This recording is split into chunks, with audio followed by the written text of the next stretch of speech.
नमस्कार, आप सभी का बहुत बहुत स्वागत है। मेरा नाम रूबिका लियाकत है। न्यूज़ 18 इंडिया पर आप देख रहे हैं गूंज। अब लोकतंत्र की गूंज तो आप तक पहुंची चुकी है, लेकिन इस लोकतंत्र की बागडोर विपक्ष के तौर पर कौन संभालेगा और सरकार के तौर पर कौन संभालेगा? 8 जून ये वो तारीख है जब प्रधानमंत्री मोदी लगातार तीसरी बार पीएम पद की शपथ ले सकते हैं। यानी पहले प्रधानमंत्री जवाहरलाल नेहरू के बाद प्रधानमंत्री नरेंद्र मोदी दूसरे ऐसे नेता बन जाएंगे जो 2 कार्यकाल पूरा करने के बाद पूरा तीसरी बार भी पीएम पद की शपथ ले रहे हैं। यह तो रही इतिहास और वर्तमान की तुलना, लेकिन इस तुलना की वजह है 4 जून यानी कल आए आम चुनाव के नतीजे। ये तस्वीरें आप देख रहे हैं जहां प्रधानमंत्री मोदी के नेतृत्व में एनडीए गठबंधन 292 सीटें लेकर बहुमत से पार आंकड़े ले आई। वहीं विपक्षी इंडिया गठबंधन देखिए सीटों के मामले में 234 पर है, रुक गई 234 पर। और इसीलिए आज बात इस पर होना जरूरी है कि एनडीए के 2 बड़े पार्टनर जेडीयू और टीडीपी, जिनके पास कुल मिलाकर 28 सीटें हैं, उनके रहने से एनडीए सरकार कितनी स्थिर रहेगी। और इसके लिए फिर से इतिहास में जाना इसलिए जरूरी है क्योंकि इससे आपको अंदाजा होगा, इससे आप समझ पाएंगे कि ये लोग साथ रहेंगे कि चले जाएंगे, कि इतिहास क्या बताता है। चंद्रबाबू नायडू की तेलुगु देशम पार्टी पहली बार 1998 में एनडीए का हिस्सा बनी थी 1998 में, और वाजपेयी सरकार को बाहर से इन्होंने अपना समर्थन दिया था चंद्रबाबू नायडू ने। लेकिन जब जयललिता की पार्टी एआईएडीएमके ने अचानक वाजपेयी सरकार से समर्थन खींच लिया था, तब चंद्रबाबू नायडू वाजपेयी सरकार के साथ पूरी ताकत के साथ खड़े हो गए और उनके सभी 11 सांसदों ने सरकार के समर्थन में वोट कर दिया। यानी चंद्रबाबू नायडू ने एनडीए के भरोसे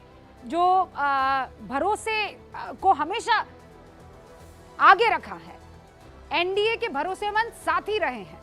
हालांकि 2018 में विशेष राज्य के मुद्दे पर नायडू एनडीए छोड़ भी गए थे, लेकिन 2024 में फिर से उन्होंने एनडीए में वापसी की है। अब बात एनडीए के दूसरे बड़े साथी नीतीश कुमार की, जिनकी पार्टी के पास 12 सांसद हैं।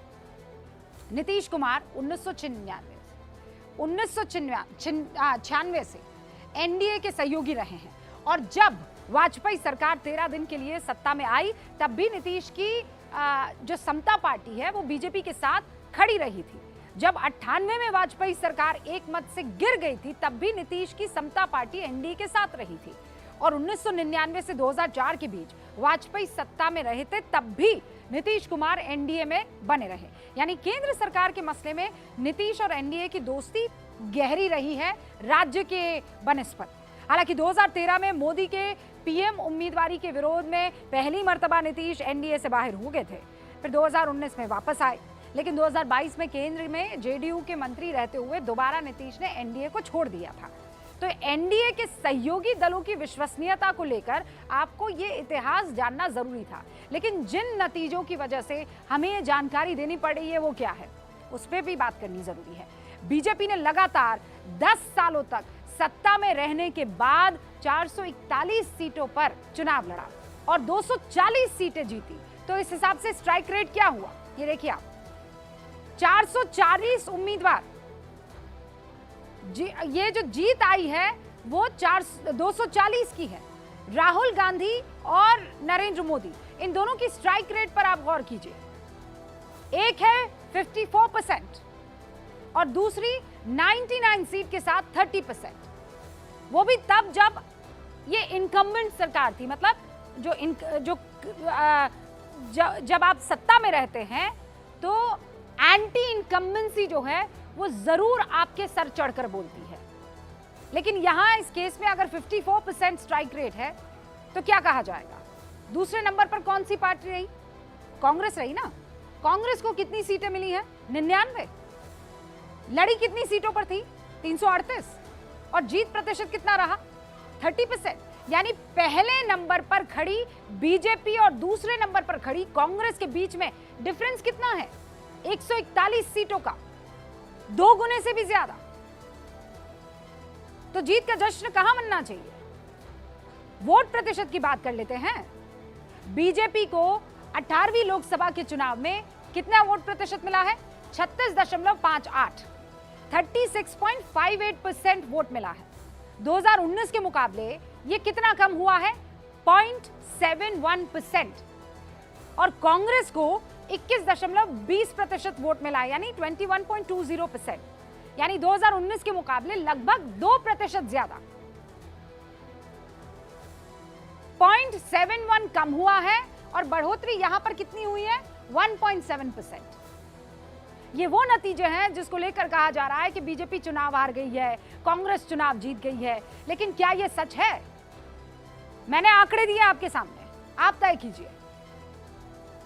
देश में सरकार कैसे बनेगी, उसका समीकरण क्या हो सकता है, आप इस पर भी चर्चा कर सकते हो। और चर्चा करना जरूरी है लोकतंत्र में, क्योंकि इस वक्त दोनों ही पार्टियां इस स्थिति में है कि एक से छूट सकता है, दूसरे से टूट सकता है और कहीं और जुड़ सकता है।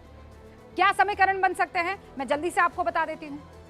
पहला समीकरण तो सीधा सा है, और वो क्या है कि भाई 292 सीटें हैं, वो इंटैक्ट रहें और सरकार बन जाए। क्लियर ना भाई? 292 एमपी एनडीए के पास, ठीक है, और इंडिया गठबंधन के पास 234 एमपी हैं, अन्य 18 है। तो बहुमत वाली सरकार क्या है? 272, तो ज्यादा 18 सीटें और ज्यादा आ रही हैं। तो कुल मिलाकर ये पहला सिनेरियो है कि कोई ना तोड़े ना जोड़े, जो सरकार है वैसे चलती रहे, ठीक है।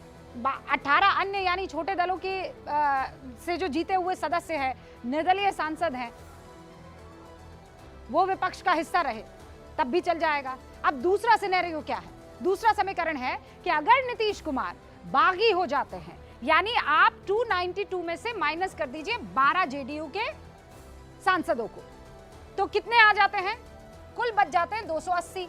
बहुमत के लिए कितने चाहिए? 272।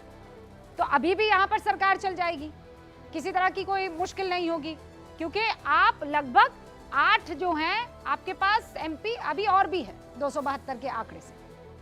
अब तीसरा सिनेरियो आपके सामने रखती हूँ। इंडिया गठबंधन के 234 में अगर जेडीयू के 12 जोड़ भी दें आप, तो 246 तक आंकड़ा पहुंचता है, वहां सरकार अभी भी नहीं बनती, तब भी एनडीए बहुमत में रहता है। अब तीसरा सिनेरियो क्या है? तीसरा समीकरण है कि अगर नायडू की पार्टी टीडीपी किसी कारण एनडीए को छोड़ देती है, तो फिर एनडीए का आंकड़ा क्या हो जाता है? 276, अभी भी 272 से आगे है। बहुमत तब भी एनडीए के पास रहेगा, और इंडिया का जो आंकड़ा है वो इनके जुड़ जाने पर 250 हो जाएगा। चौथा समीकरण क्या है? अगर टीडीपी जेडीयू जो है दोनों एनडीए का साथ छोड़ दें, 292 है, 12 + 16 और अन्य, कुल सीट क्या है? 264। ये सब जोड़ दीजिए, ठीक है, 12 भी जोड़ दीजिए, 16 भी जोड़ दीजिए और 18 भी जोड़ दीजिए। कितने आते हैं? ये आ जाते हैं 264। अभी भी आप अल्पमत में हैं, बहुमत के आंकड़े से दूर है। एनडीए का आंकड़ा 264 पर पहुंच जाता है ना, अब जाकर 264 पर पहुंचता है। इंडिया का आंकड़ा 262 पर पहुंच जाता है। तो इस हालत में बहुमत किसी के पास भी नहीं है। ऐसे में कौन रोल प्ले कर सकता है? छोटे दल और इंडिपेंडेंट जो सांसद है, उनकी ताकत फिर बढ़ जाएगी।